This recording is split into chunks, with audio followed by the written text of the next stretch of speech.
নাই চাওক কথাটো কেনেকুৱা প্ৰথম কথা যে মোৰ 14 তাৰিখলৈ মই সংবাদ মাধ্যমত নাহিম বুলিয়ে কৈছিলোঁ যে কাৰণ পৰৱৰ্তী শুনানি মই যিটো ছিংগাপুৰত দিছিলোঁ 14 তাৰিখে আছে মই মুকলিকৈ কৈছোঁ কিন্তু কি হ'ল আমি মোৰ কথা বাদ দিয়ক সমগ্ৰ অসমৰ ৰাইজে বিচাৰিছিলে যে ছিংগাপুৰত থকা 11 গৰাকীও দোষী নিৰ্দোষী পিছত হ'ব অন্তত তদন্ত আৰু চাৰ্জশ্বিটত নামবিলাক আহিব লাগে পৰিয়ালৰ লোকে কিবা আমাক সহযোগ কৰিছে নাই কৰা সেইটো বিষয়ে আহে না আজি জুবিন গাৰ্গৰ হত্যা হোৱা 4 মাহ হ'ব হৈছে আমিতো কোনো পৰিয়ালৰ সহায় বিচাৰে না সহায় পোৱাও নাই কিন্তু আমি মাজে মাজে কিছুমান আইনী প্ৰক্ৰিয়াত কিছুমান মানে হেৰি দিওঁ আৰু মানে এডভাইচ কিছুমান কৰোঁ যে এইটো কৰিলে ভাল হ'ব বুলি যে তেখেতসকলে শুনিব ইচ্ছা প্ৰকাশ নকৰে আমাৰ ক'ব লগা একো নাই কিন্তু 3 দিন আগে মই যেতিয়া দেখিলোঁ হঠাৎ গৰিমা কাক ডাঙৰীয়াই ক'লে যে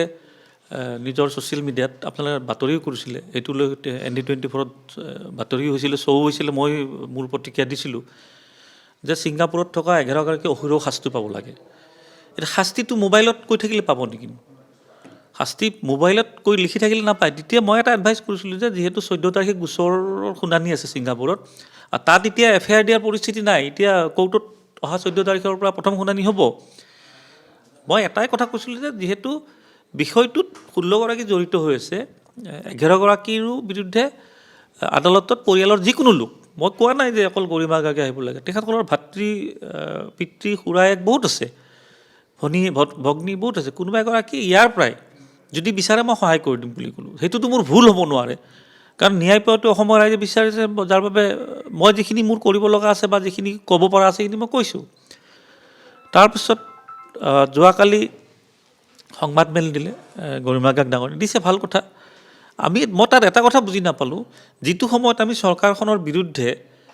চাৰ্জশ্বিট দুৰ্বল হৈছে ন্যায় প্ৰক্ৰিয়াত খেলি মেলি হৈছে দোষী সম্পূৰ্ণ শাস্তি দিয়া নাই আমি চৰকাৰৰ বিৰুদ্ধে কৈছোঁ তেনে অৱস্থাত যদি পৰিয়ালৰ লোকে চৰকাৰক প্ৰশংসা কৰে তেতিয়া আৰু আমাৰতো আৰু বুজিব একো বাকী নাথাকে সেইবাবে মই প্ৰস্তুত দিছোঁ যে আজিৰ পৰা মই জুবিন গাৰ্গৰ নাম নলওঁৱে মই নাম কিন্তু মই এইটো কোৱা নাই যে মই গোচৰ উঠাই ল'ম বা মই ন্যায় যুদ্ধত নালাগো বুলি মই পৰিকল্পনাহে সলনি কৰিছোঁ সিদ্ধান্ত সলনি কৰা নাই মই অহা খুব সোনকালে হাইকোৰ্টত PIL দাখিল হ'ব এই 11 গৰাকীৰ চাৰ্জশ্বিটৰ নাম অন্তৰ্ভুক্ত কৰাৰ কাৰণে আপোনালোকক খবৰ দিম মই কিন্তু আৰু এটা বেছি বেয়া লাগিছে যে চৰকাৰক প্ৰশংসা কৰিছে কৰক এটা এটাকৈ নাম সময়ত ৰাজহুৱা হ'বতো কোনে জুবিন গাৰ্গৰ হত্যাক লৈ ব্যৱসায় কৰিছে ইনকাম কৰিছে এইবিলাক চব ৰাজহুৱা হ'ব এইবিলাক তাতে আকৌ সংবাদ মাধ্যমে মোৰ বিৰুদ্ধে বাতৰি কৰিছে কোনোবা এটা একাংকত মই দেখিছোঁ যে মই স্বাৰ্থৰ কাৰণে নাই মোৰ কি স্বাৰ্থ আছে ইয়াতে মোৰ স্বাৰ্থ কি আছে অসমৰ ৰাইজে ভালদৰে জানে কিন্তু এটা কথা ক'ব লাগিব যিটো সময়ত 3-4 গৰাকী যুৱকে জুবিনৰ নাম মৃত্যুৰ খবৰ পাই আত্মহত্যা কৰিছিলে বিকাশ অসম তাৰপিছত ভিক্টৰ দাস ৰন্তু পানী ফুকন অজয় ফুকন গ্ৰেপ্তাৰ হৈছিলে গ্ৰেপ্তাৰ হৈ তেখেতসকল এতিয়াও তাৰে আধা সংখ্যক কাৰাগাৰত বন্দী হৈ আছে এবাৰো প্ৰশংসা নাই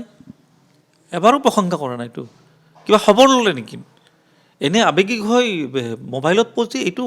আৰু এটা কথা কওঁ অসমৰ ৰাইজৰ আৱেগ কিন্তু কেৱল জুবিন গাৰ্গৰ ওপৰত আছে কোনো পৰিয়ালৰ ওপৰত নাই আমাৰো নাই আমি আমাৰ কাম কৰিছোঁ আমাকতো পৰিয়ালৰ লোকে সহায় কৰা নাই নে কিবা সহায় কৰিছে নে আমি কিবা সহায় বিচাৰিছোঁ সময় সাপেক্ষে কিছুমান উপদেশ দিছিলোঁ নাই শুনা ভাল কথা গতিকে মই আকৌ কৈছোঁ যে এইটো ভুল ব্যাখ্যা নকৰিব মই ন্যায় প্ৰক্ৰিয়াৰ পৰা আঁতৰি অহা নাই মই মোৰ FIR উইথড্ৰ কৰা নাই ছিংগাপুৰত 14 তাৰিখে শুনানি আছে মই আকৌ কৈ আছোঁ কিন্তু পৰিকল্পনা সলনি কৰিছোঁ মোবাইলত নিদিওঁ সংবাদ মাধ্যমত নকওঁ কিবা এটা আদেশ হ'লে আপোনালোকক জনাম আপোনালোকে দিব বাতৰি কিন্তু এই ধৰি লওক হঠাৎ মানুহ এতিয়া বেয়া পাইছে আপুনি ফেচবুকৰ ছ'চিয়েল মিডিয়াৰ কমেণ্টবিলাক চাব নাই অসমৰ ৰাইজে বেয়া পাইছে চৰকাৰখনক প্ৰশংসা কৰাই বেয়া পাইছে আৰু যিটো এটা কথা ক'ব লাগিব খাৰগুলিৰ যিটো ঘৰ জুবিন ন্যাসক দিলে এইটো কোনো বহুতে বাতৰিটো ভুল বুলি ব্যাখ্যা কৰিছে এইটো দান কৰা বুলি দিছে জুবিন নাকটো জুবিন গাৰ্গৰ হয় পৰিয়ালৰ হয় তাত দানৰ কথা আহিব নালাগে পৰিয়ালৰ লোকে চোৱা চিতা কৰিব সেইটোক লৈ একেবাৰে মানে বিৰাট ডাঙৰ বাতৰি আছে আমি সেইবিলাক জানিব চেষ্টা কৰা নাই জুবিন ন্যাসক দান দিছে কাৰোবাক ৰাইজৰ বাবে দান দিছে দুখীয়াক দান দিছে কথাটো তাত নাই কথাটো বৰ্তমান অসমৰ ৰাইজে বিচাৰিছে জুবিন গাৰ্গৰ হত্যাৰ ন্যায় প্ৰক্ৰিয়া ন্যায় তদন্ত হ'ব লাগে দুখীয়া শাস্তি পাব লাগে বাকী তেখেতৰ পৰিয়ালে কাৰোবাক দান দিয়ে কিবা ন্যায় হেৰিক দিয়ে আমাৰ ক'ব লগা তাত একো নাই কোনোবাই যিটো ভাবি আছে সেইটোক ক'ব লগা এইটো আছে যিটো সময়ত আমি চৰকাৰৰ বিৰুদ্ধে মাত মাতি আমাৰ অসমীয়া ল'ৰা গ্ৰেপ্তাৰ হৈছে NSA ধাৰা ৰুজু হৈছে আমি গোচৰ কৰি আছোঁ, কষ্ট কৰি আছোঁ, তেনে সময়ত যদি পৰিয়ালৰ লোকে চৰকাৰক প্ৰশংসা কৰে, তেতিয়া আৰু আমাৰো মনবিলাক ভাঙি যায়। কিন্তু এই মনবিলাক ভাঙি যোৱা মানে এইটো নহয় যে আমি ন্যায় যুদ্ধৰ ক্ষেত্ৰৰ পৰা আঁতৰি আহিম। একেবাৰে তীব্ৰভাৱে কৰি আছোঁ, কৰি যাম। অহা 5 তাৰিখৰ পিছত গুৱাহাটী উচ্চ ন্যায়ালয়ত গোচৰ ৰুজু হ'ব। ইতিমধ্যে 9,770 গৰাকীয়ে, মই আপোনাক দি দিম পিটিশ্যন, 9,770 গৰাকীয়ে যিটো গণস্বাক্ষৰ অভিযান হৈছিলে, মোৰ নেতৃত্বত হৈছিলে, সেই গণস্বাক্ষৰ অভিযানৰ জৰিয়তে আমি 11 গৰাকী ছিংগাপুৰৰ প্ৰৱাসী অসমীয়াক চাৰ্জশ্বিটত নাম অন্তৰ্ভুক্ত কৰি তদন্ত কৰিব লাগে বুলি অন্য এক PIL কৰিম। এইটো আৰু খবৰ দিম আপোনালোকক। হয়তো মই নিদিওঁ, কিন্তু আপোনালোকে খবৰ পাব। সেইকাৰণে আগে কৈছোঁ যে এইবিলাক মুখ চুপতি কৰা কথা নহয়। অসমৰ ৰাইজে প্ৰতিটো কথা লক্ষ্য কৰি আছে। গতিকে যিকোনো কথা মানে বিশেষকৈ এই গোচৰটোৰ ক্ষেত্ৰত সাৱধানে ক'ব লাগে বুলি মই ভাবোঁ। গতিকে পৰিয়ালৰ লোকৰ প্ৰতি মোৰ কোনো সঁহাৰি নাই। মই আগেই কৈ আছোঁ, মোৰ প্ৰতি নাই বাদ দিয়ক, অসমৰ ৰাইজৰো সঁহাৰি আছে জুবিন গাৰ্গৰ প্ৰতি, আৱেগ জড়িত হৈছে জুবিন গাৰ্গৰ প্ৰতি, কোনো পৰিয়ালৰ প্ৰতি নাই।